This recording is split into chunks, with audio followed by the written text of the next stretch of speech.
ناس كتير فاكرة إن الراوتر والسويتش نفس الحاجة، بس في الحقيقة لو شلنا واحد من الاتنين دول الشبكة كلها ممكن تقع. خلينا نبدأ بالسويتش، والسويتش ده بيشتغل في لاير 2 ودي اسمها داتا لينك لاير، وده معناه إن هو بيتعامل مع الماك ادريسز. طب وظيفته الأساسية إيه؟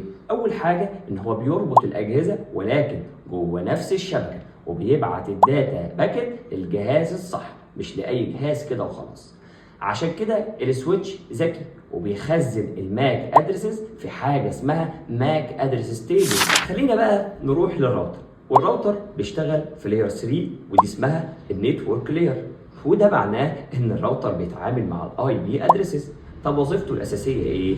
بيربط شبكتين مختلفتين ببعض، وبيختار افضل طريق للداتا باستخدام حاجه اسمها راوتنج تيبل.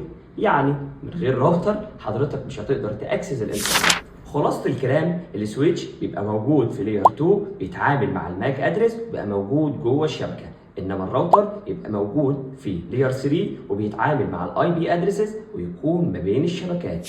وفي نهايه الفيديو استنوا الفيديو الجاي ان شاء الله هنتكلم فيه عن الاي بي ادرسز وليه كل جهاز لازم يكون ليه يونيك اي بي.